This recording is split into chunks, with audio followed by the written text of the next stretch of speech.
السلام علیکم ورحمۃ اللہ وبرکاتہ۔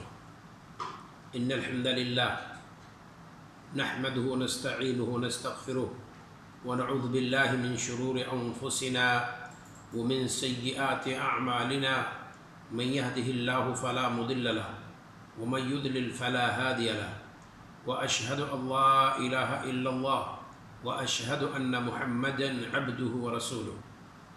اعوذ باللہ من الشیطان الرجیم۔ یا ایہا الذین آمنوا اذا قمتم الى الصلاة فاغسلوا وجوہکم وایدیکم الى المرافق وامسحوا برؤوسکم وارجلکم الى الکعبین۔ وقال اللہ تعالی فی موضع آخر وما آتاکم الرسول فخذوه وما نهاکم عنہ فانتہوا۔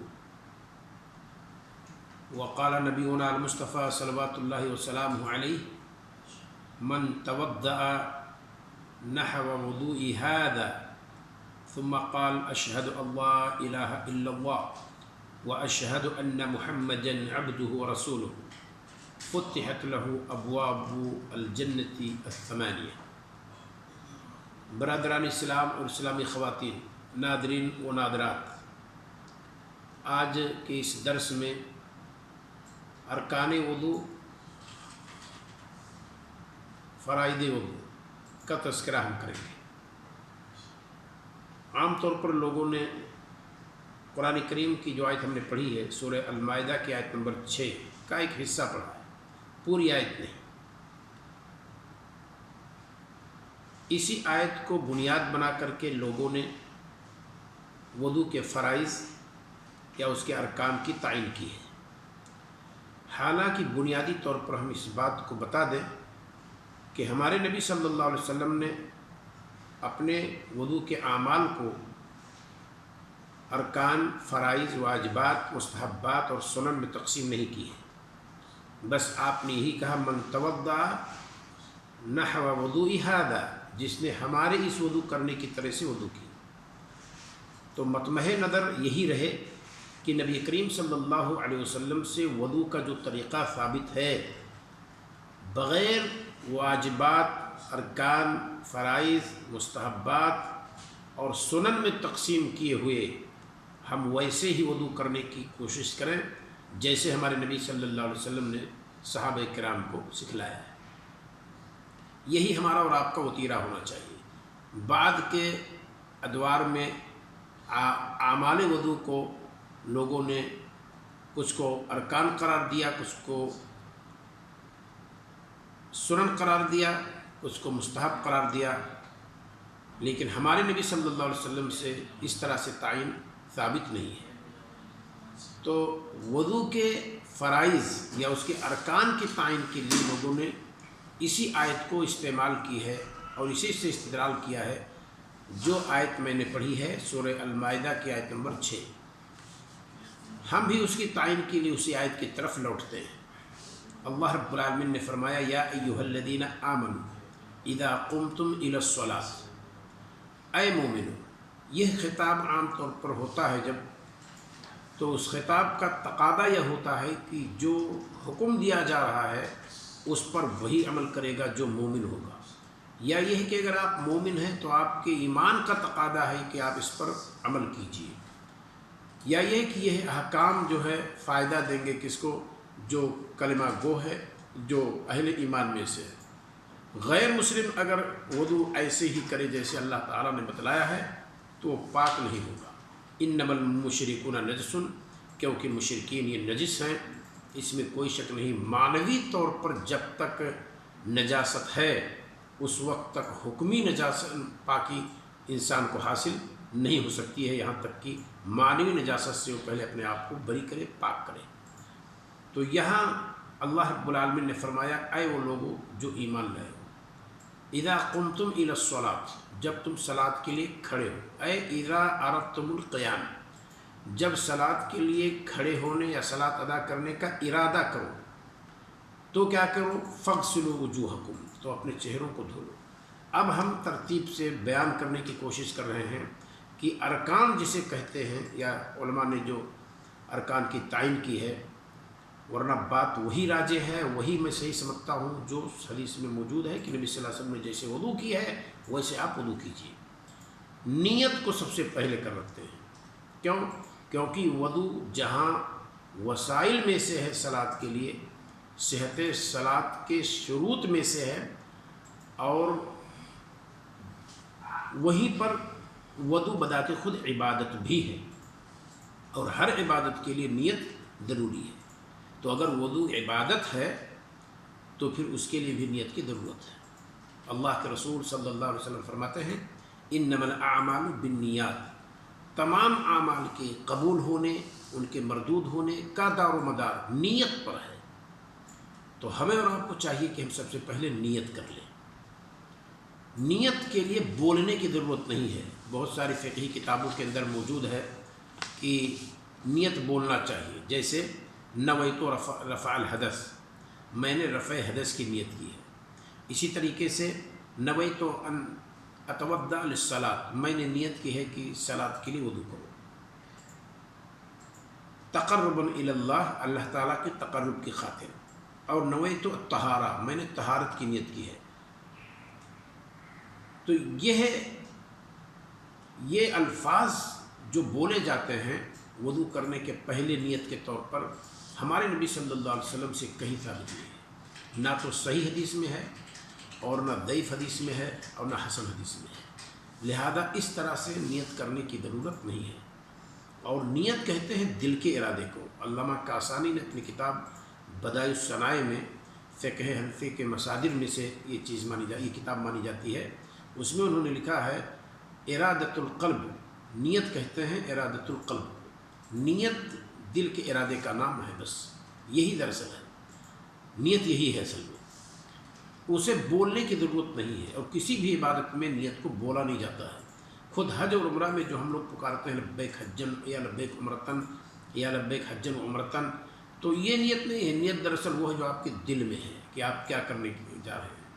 ہاں، وہ آواز نبی کریم صلی اللہ علیہ وسلم نے بلند کی ہے، اس لیے ہم اور آپ بلند کرتے ہیں، ورنہ کسی بھی عبادت میں نیت کو بولنے کی ضرورت نہیں ہے۔ اور ہم کیوں بولیں گے؟ دل کے راز کو اللہ تعالیٰ جانتا ہے، اور عبادت ہم اللہ تعالیٰ کے لیے کر رہے ہیں، تو ہمیں بتانا کس کو؟ انسان کو تو نہیں بتانا ہے، عبادت کو بتانا تو اللہ تعالیٰ ہی کو ہو۔ اللہ تعالیٰ عالم بذات الصدور، وہ سینے کے راز کو جانتا ہے، تو پھر اللہ تعالیٰ کو بتانے کی ضرورت نہیں ہے۔ بہرحال بات لمبی نہیں کرنا چاہتا ہوں میں، نیت سب سے پہلے کر لیجیے، کیونکہ وضو عبادت ہے، اور عبادت کے صحت کے لیے نیت ضروری ہے، وہ شرط ہے۔ اور بولنے کی ضرورت ہے، بولنا بدعت خرافات ہے، لہذا اسے بولے نہیں۔ نیت آپ نے کر لی، نیت کر لینے کے بعد ہم یہاں ارکان کا تذکرہ چونکہ کر رہے ہیں، اس لیے ہم جو چیزیں سنن کے طور پر لوگوں نے ذکر کی ہے اس کا تذکرہ ہم یہاں نہیں کریں گے۔ اس کے بعد فغسلوا وجوہکم، اپنے چہروں کو دھلو۔ چہرہ کسے کہتے ہیں؟ منبت شعر، جہاں سے بال اگتا ہے وہاں سے لے کر کے ٹڈی تک، یہ لمبائی میں ہے، اور ایک کان سے لے کر کے دوسرے کان تک یہ چوڑائی میں ہے۔ ما یواجہ بہ الانسان، جس کے ذریعے سے انسان دوسرے کا مواجہہ کرتا ہے، وہی وجہ ہے۔ چہرے کو انسان دھلے، دھلنے میں ایک مرتبہ میں ہو جائے کافی ہے، واجب پر آپ نے عمل کر لیا، یعنی فرض پر آپ نے عمل کر لیا۔ فرض اور واجب میں ہمارے یہاں کوئی فرق نہیں ہے، فرض پر عمل آپ نے کر لیا، رکن پر آپ نے عمل کر لیا، چہرہ ایک مرتبہ دھل گیا ہے۔ یہاں خیال رہے، تعداد کے اعتبار سے اگر میں گننا چاہوں تو میں کہہ سکتا ہوں کہ چہرہ دھلنے سے پہلے کلی کرنا ہے، ناک میں پانی چڑھانا ہے۔ کیوں؟ کیونکہ اللہ رب العالمین نے فرمایا فغسلوا وجوہکم، اپنے چہروں کو دھلو، یہ واجب ہے، امر وجوب کے لیے آتا ہے۔ اس واجب پر جب نبی صلی اللہ علیہ وسلم نے عمل کی تو سب سے پہلے کلی کی اور ناک میں پانی چڑھایا۔ تو جو واجب ہے، تو واجب کی جو تفسیر ہے وہ بھی واجب ہے۔ اللہ رب العالمین کے اس حکم کو جب نبی کریم صلی اللہ علیہ وسلم بروئے کار لائے، اور اس کو تطبیقی شکل جب نبی کریم صلی اللہ علیہ وسلم نے دی، تو آپ نے کلی کی اور پھر ناک میں پانی چڑھایا اور اس کو جھڑکا آپ نے، تو گویا کہ یہ چیز بھی وجوب میں داخل ہے۔ اس کو سنن اور مستحبات میں یا سنن میں اس علماء فقہ نے جو ذکر کی ہے اس کو سنن میں ذکر کرنے کی ضرورت نہیں ہے، بہتر یہی ہے، یا ایک نقطہ ہے وہاں سنت میں ذکر کرنے کا، اس کا تذکرہ ہم سنن میں انشاءاللہ کریں گے، یاد رہے آپ کو۔ تو سب سے پہلے آپ نے نیت کر لی، اس کے بعد آپ نے کلی کی اور ناک میں پانی چڑھایا۔ کلی کس کو کہتے ہیں؟ ادخال الماء الى الفم وادارته باللسان ثم یمجه، انسان پانی کو منہ میں ڈالے، زبان کے ذریعے اس کو حرکت دے، پھر اس کو تھوک دے، یہ کلی کرنا ہے۔ ایک بار کلی رکن ہے، فرض ہے، اس میں کوئی شک نہیں۔ ناک میں پانی چڑھانا اس کو استنشاق کہتے ہیں۔ استنشاق طلب ماخذ باب استفعال سے ہے، یعنی سانس کے زور سے پانی کو ناک میں اندر لینا، اس کو استنشاق کہتے ہیں۔ اور ایک ہے استنثار، نتھنے کو ہلانا، حرکت دینا، یعنی پانی اندر جب چلا جائے تو اس کو جھڑکنا، اور یہ کام بائیں ہاتھ سے ہوگا، یہ یاد رہے۔ اور اسی طریقے سے ناک میں اگر انگلی ڈالنے کی ضرورت پڑ جائے تو بائیں ہاتھ کی چھوٹی والی انگلی داخل کر کے صفائی کریں گے۔ آپ نے نیت کر لی، آپ نے کلی کر لی، آپ نے ناک میں پانی چڑھا لیا، اور آپ نے چہرے کو پورے طور پر دھل لیا۔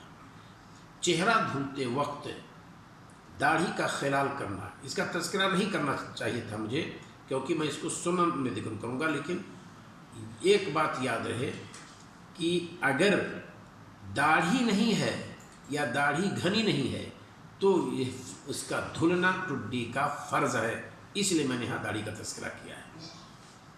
تو چہرے کو آپ نے پورے طور پر دھل لیا۔ کیا کیا فرائض میں سے کام ہوئے؟ نیت کرنا، کلی کرنا، ناک میں پانی چڑھانا اور چہرے کا دھل لینا۔ نیت کرنا، چہرے کا دھلنا، اور اسی میں داخل کر لیجیے کلی کرنا، ناک میں پانی چڑھانے کو۔ دو کام آپ کا ہو گیا۔ فاغسلوا، لوٹے آیت کی طرف، فاغسلوا وجوہکم وایدیکم الی المرافق، اور اپنے ہاتھوں کو دھلو کہنی تک۔ ہاتھ انگلی کے سرا سے لے کر کے کہنی تک۔ اور کہنی کس کو بولتے ہیں اسے میں اچھی طرح سے دکھا دوں۔ یہ ہے ہڈی، اس کو کہنی بولتے ہیں، اور یہ داخل ہے۔ آپ یہ نہیں کہ یہاں تک دھلیں، بلکہ اس کو داخل کر لیجئے، اور یہاں عام طور پر سفیدی رہتے تو پانی کو گھما دیجئے، ہاتھ گھما دیجئے تاکہ پورے طور پر دھل جائے، سفیدی نہ رہے۔ تو انگلیوں کے سرا سے لے کر کے کہنی تک، یعنی کہنی بھی داخل کر لیجئے دھلنے میں، یہ ہاتھ کا دھلنا ہوا۔ نیت کر لیا آپ نے، نمبر ایک۔ نمبر دو، چہرے کو دھل لیا آپ نے، اور چہرے کے ساتھ کلی کرنا اور ناک میں پانی چڑھانا بھی شامل ہے، اور اس کے بعد آپ نے ہاتھ کو دھل لیا۔ فاغسلوا وجوہکم وایدیکم الی المرافق۔ انگلی کا تذکرہ، ہاتھ کی انگلیوں کا تذکرہ جب آیا تو یہاں ایک چیز اور ذکر کر دوں گا، اور یہ بھی ذکر کرنا ہے چونکہ سنن میں، لیکن یہاں ذکر کیوں کر رہا ہوں، ایک مقصد ہے۔ ہماری انگلیاں آپ آرام سے دیکھ رہے ہیں کہ پانی ہماری انگلیوں کے بیچ میں آرام کے ساتھ پہنچ جائے گا، کوئی دقت نہیں ہے۔ لیکن کوئی بندہ اس طرح سے گوشت پوشت اس کے بدن میں اتنا اٹا ہوا ہو کہ انگلیاں کس جائیں۔ اب آپ دیکھ رہے ہیں کہ اگر یہ شکل بن جائے گوشت کے اضافے کی وجہ سے، تو عام طریقے سے پانی اگر اسے ڈال دیجئے تو شاید انگلیوں کے بیچ میں پانی نہیں جائے گا۔ اب پانی پہنچانا وہاں ضروری ہے، تو ایسی شکل میں اور ایسے آدمی کے حق میں انگلیوں کے خلال کرنے کو سنت نہیں کہیں گے، بلکہ فرض کہیں گے اور واجب کہیں گے۔ ما لا یتم الواجب الا بہ فهو واجب، واجب پر عمل کرنا جس کے بغیر ممکن نہ ہو۔ خلال کیے بغیر اس فربا موٹے تازے آدمی کی انگلیوں کے بیچ میں اگر پانی بغیر خلال کے نہ جائے تو ایسے شخص کے حق میں انگلیوں کے مابین خلال کرنا سنت نہیں بلکہ فرض اور رکن ہے۔ اس لیے میں نے یہاں اس کا تذکرہ کیا ہے۔ تو انگلیوں کے سرا سے لے کر کے اور کہنی تک آپ دھل لیجیے۔ لوٹتے ہیں آیت کی طرف۔ نیت کر لی ہے آپ نے، فاغسلوا وجوہکم، چہرہ دھلے آپ نے، وایدیکم، ہاتھ دھلے آپ نے، فاغسلوا وجوہکم وایدیکم الی المرافق، کہنی تک دھلے آپ نے، وامسحوا برؤوسکم، اور اپنے سروں کا مسح کرو۔ سر کا مسح کرنا ہے۔ اب